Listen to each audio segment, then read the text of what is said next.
Welcome to Back from the Abyss. I'm Dr. Craig Heacock. In today's episode, I'm going to do a couple things. Number one, answer some listener questions. And number two, give an update on ketamine, which I last touched on in the Ketamine 7 Questions episode about 9 months ago. We've had a few people email us with their stories and asking, can I tell my story on Back from the Abyss?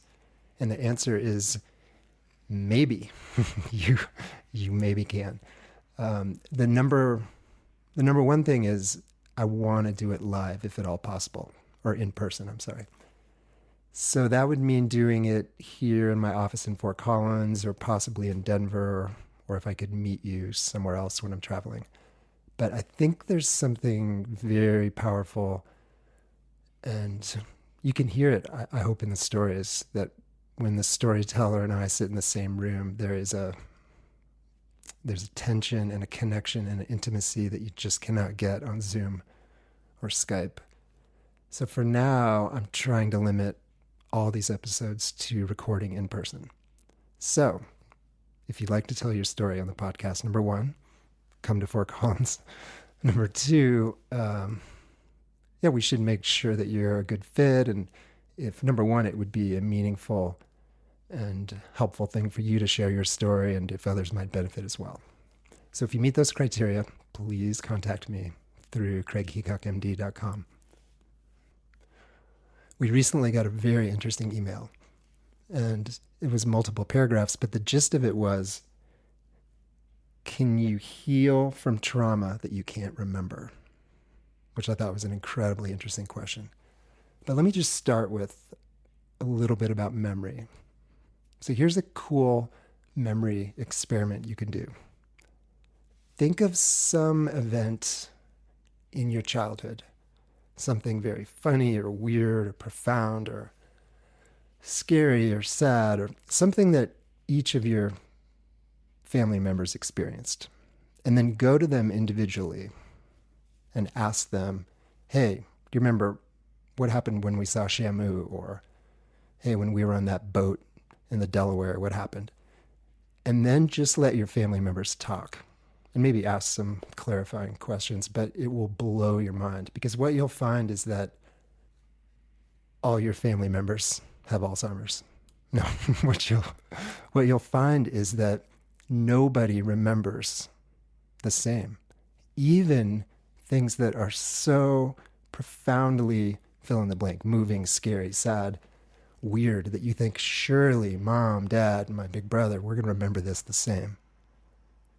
But when you go and sit with people and ask them to recall their memories, you would think that all your family members are brain damaged. Because the thing is, memory lies somewhere in between all these vertices of your family members, that you probably hold some of the truth and they each hold some of the truth. But what really happened, I mean, in many cases, we'll never know. And this, this comes up a lot with trauma, because people want to get validation from family members about what happened or who did what or who perpetrated what. But one huge problem is every family member literally has a different memory of what happened. It's almost like if you think of a family as a mountain, this huge mountain, and each family member is an emerging watershed. And so all these family events are these storms that blow onto the mountain. And it carves out different paths in each watershed on each side of the mountain. There's the mom side and the dad side and the you side and the brother side. But by the time you get to the bottom, 20 years of storms and precipitations, each of these watersheds look very different. And you could go look at each of the other watersheds, or if you will, kind of memoryscapes of your family members and think, what happened? Where were these people? Were they even in the same house? So I think that's the first thing that I thought about when I read this email. Can you heal trauma that you can't remember? And so the first thing I would say is, we really don't remember trauma in a narrative way accurately. And that's okay, because our bodies know, our sympathetic nervous systems know, our parasympathetic nervous systems know. And for those of you who do trauma work, who have experienced trauma work, or for example, if you listen to episode 20, MDMA and the Inner Healer, or the EMDR episodes that we did earlier, you realize that it's often not that important to come up with a narrative, detailed memory of what happened, because as you go deep into the trauma experience, things will emerge. Back in the late 80s and 90s, or early 90s, there was this whole phenomenon of using hypnotism to take people, kind of age regress them and pull up trauma. But one of the huge problems with that was the hypnotists were leading people saying like, oh, did your teacher touch you? Or did your coach, what did he do then? Did he do X or Y? And so there was a lot of these sort of implanted memories that got tons of people in trouble and basically kind of discredited trauma treatment for a time. But what I'm talking about is not that. What we're seeing now with the somatic trauma therapies and the psychedelic work is that the trauma work is going in interior, but not with a sort of detailed narrative kind of focus. You don't need to actually remember exactly what happened, because probably in a narrative way you don't. What matters is what's inside and what you're holding on with the trauma and what you're going to do with that.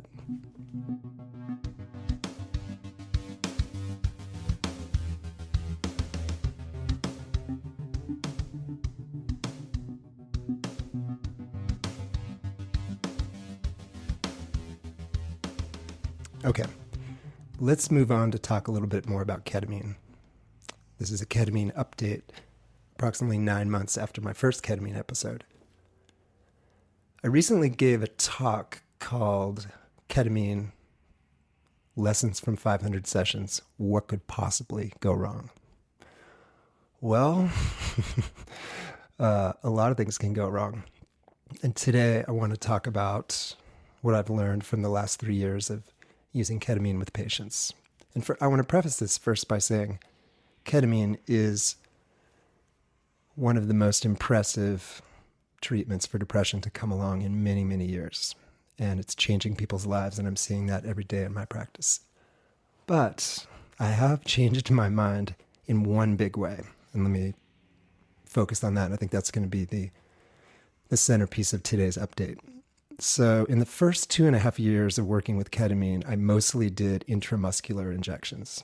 And while those were effective, we were collecting blood pressure data and a lot of observational data. And in those first 500-600 sessions, we saw at times some very frightening increases in blood pressure, uncontrollable nausea, really disturbing panic reactions. And just in general, it started to feel that some of these near dissociative or fully dissociative ketamine sessions were a little bit like flying a 4-seater Cessna over the Colorado Rockies. Like it could go fine, or it could get a little scary or a lot scary quick. Well, then about 8 months ago, I started transitioning to doing almost all IVs, intravenous treatments. And it's been an eye-opener.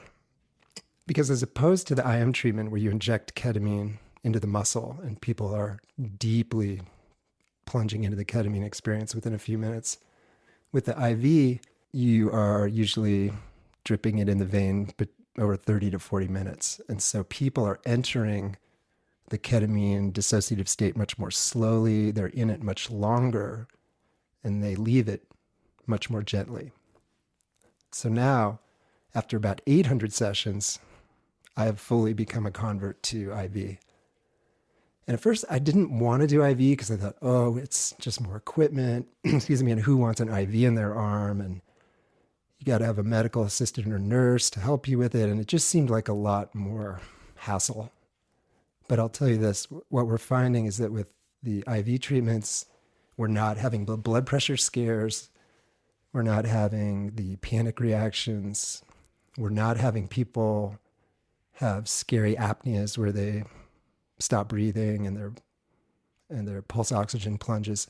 Because with the IV, again, it's a slower, more steady onset, and if people start to have a high blood pressure reaction or anything, you just turn off the IV.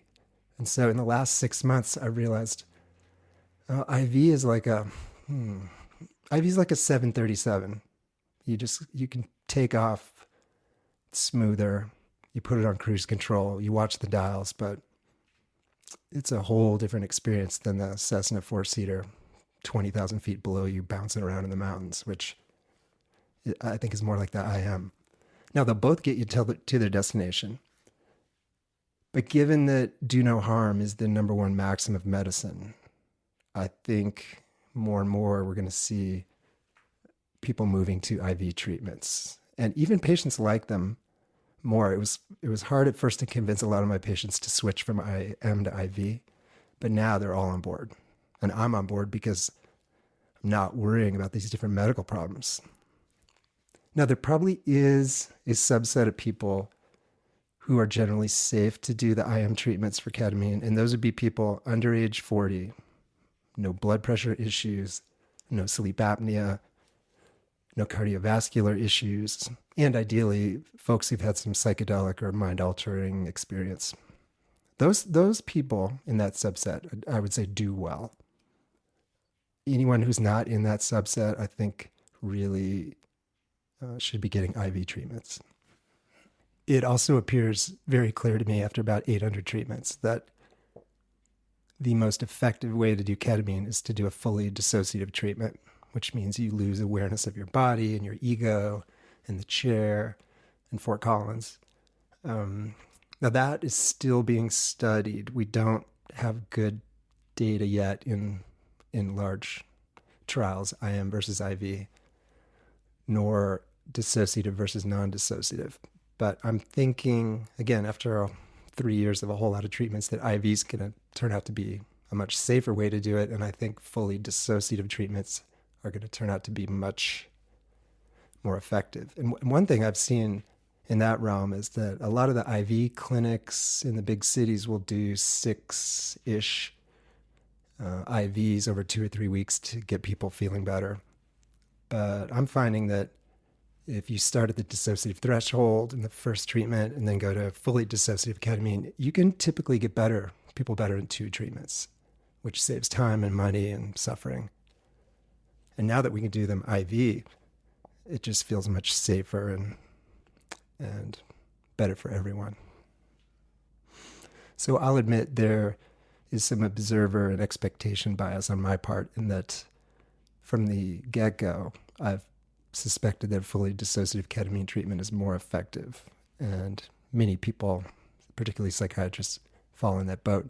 So I will be very interested to see when the dose response data comes out. But for now, I'm sticking with IV and I'm sticking with fully dissociative treatments.